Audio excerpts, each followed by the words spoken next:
یہ ملک دراصل نام تو ہے اسلامی جمہوریہ پاکستان، لیکن نہ اس میں اسلام ہے، نہ اس میں جمہوریت ہے، نہ جس طرح میرے دوست نے کہا نہ یہ پاک لوگوں کی وہ ہے۔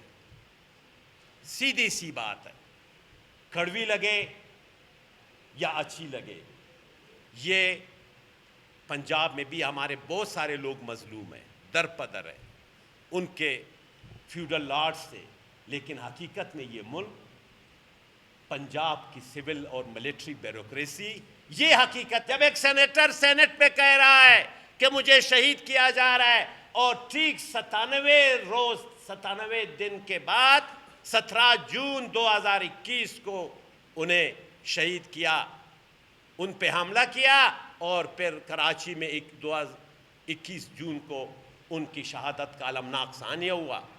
دیکھیں جب عوام کی وہ آپ رہبر و رہنما ہوتے ہو، رہزن نہیں ہوں گے، آپ رہزن نہ ہو، آپ رہبر و رہنما ہو۔ انہوں نے عثمان خان کاکڑ شہید نے کسی کو 1 انچ پیپ بھی انہوں نے نہیں دی تھی، کوئی ٹینکی بھی انہوں نے نہیں دی تھی، لیکن آپ نے دیکھا کہ حب سے لے کر کے وندر سے لے کر کے اوتل، بیلا، وڈ، خزدار، اور پھر سوراب، پھر کلات، منگوچر اور کٹکوچا مستنگ، لاکھوں لوگوں نے انہیں خراج عقیدت پیش کی۔ یہ ہوتے ہیں رہبر و رہنما۔ اور آپ نے دیکھا اس کا جنازہ جب 23 جون کو لاکھوں لوگوں نے اس کے نماز جنازے میں شرکت کی۔ یہ سیاسی پارٹیاں ہوتی ہیں، ان سیاسی پارٹیوں کے پھر لوگ عزت بھی دیتے ہیں۔ ابھی آپ نے دیکھا 7 جولائی کو اسلام آباد سیف سٹی میں ایک نوجوان پشتون شاعر ہے، وہ شاعری کرتا تھا، شاعری کے ذریعے انہوں نے لوگوں کو جگانے کی کوشش کی، انہوں نے اپنے عوام کو جگانے کی کوشش کی، انہوں نے شعور دینے کی کوشش کی۔ اس پہ سیف سٹی میں حملہ ہوتا ہے، گل امن وزیر،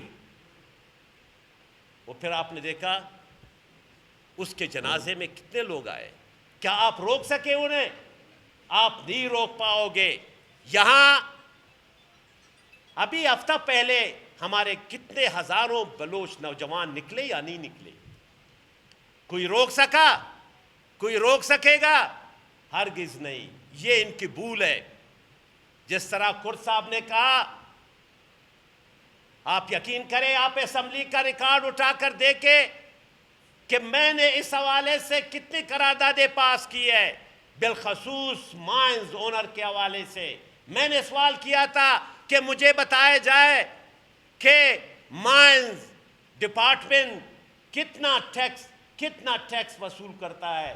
مائنز ڈپارٹمنٹ مائنز اونر سے بتایا گیا کہ 1 ٹن پر 130 روپے وصول کیا جاتا ہے، اور سالانہ 2 ارب روپے صوبائی خزانے میں جمع کیا جاتا ہے۔ میں نے اگلا سوال پوچھا تھا، یہ بتایا جائے کہ ایف سی کتنا بتہ لیتا ہے مائنز اونر سے۔ اس پہ تو وہ خاموش رہے۔ اب آپ خود اندازہ لگائے، کرد صاحب آپ کو پتہ ہے کہ مائنز اونر ایف سی کو 1 ٹن پر کتنا پیسہ دیتا ہے؟ 600 روپے، 700 روپے، 800 روپے جمع کرے، کیلکولیٹ کرے سالانہ۔ آپ نے کہا کہ پتہ نہیں 13 کتنے سالوں میں 10 ارب، 1 سال میں 15 ارب 20 ارب روپے ان کے جیبوں میں نقد جاتا ہے۔ یہاں تجوری ہے، اس میں پیسے ڈالے جاتے ہیں۔ یہ میں نے کیلکولیشن کی ہے، اور اسمبلی کے فلور پر میں نے کہا ہے۔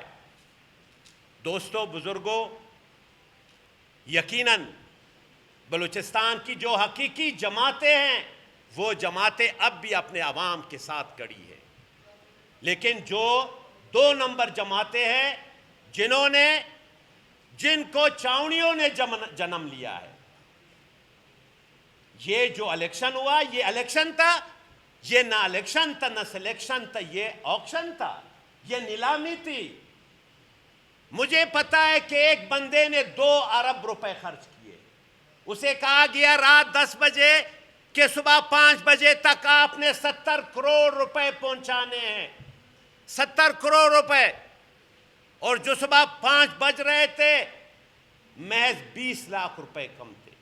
70 کروڑ میں 20 لاکھ تو حقیر سی رقم ہوتی ہے، لیکن کہا گیا نہیں 20 لاکھ بھی پورا کرو، اور پھر وہ ممبر بنا۔ پوری اسمبلی جو ہے نا وہ آکشن کی اسمبلی ہے، نیلامی کی اسمبلی ہے،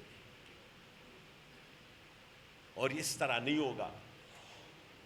مجھے ڈیو ریسپیکٹ یہاں آغا صاحب، پنجاب کی ملٹری سول بیوروکریسی، پنجاب کے فیوڈل لارڈز اور پنجاب کے کرپ پتی سرمایہ داروں کی جو کنسورشیم ہے، جسے ہم استعمار کہتے ہیں فلسفے کی زبان میں، وہ کنسورشیم، وہ سینٹ، یہ ملک جو ہے نا ان کی ملکیت۔ باقی یہاں پشتون غلام ہے، یہاں بلوچ غلام ہے۔ کس بات کا آپ کے پاس ہے؟ یہ میرے پاس تمام تفصیلات میرے پاس پڑی ہے۔ انرجی سیکٹر میں آپ جائیں، سی پیک کے کتنے پروجیکٹس ہیں آپ کو پتہ ہے؟ 24 سے زائد پروجیکٹ ہے ہمارے پاس، 4 بھی نہیں ہے، 4 میں 1 بھی مکمل نہیں ہے۔ یہ کیسا سی پیک ہے؟ کہا جا رہا ہے کہ گوادر اس کا جو ہے نا وہ منبع ہے، سوائے ایکسپریس وے کے، اور جو پورٹ بنا گیا ہے جس میں جہاز لنگر انداز ہوتے، اس کے علاوہ بتایا جائے کیا ہے اس میں؟ کتنے مائنز منرل ہے آپ کے پاس؟ دنیا کا سب سے بڑا ذخیرہ ریکارڈ کا آپ کے پروونس میں ہے۔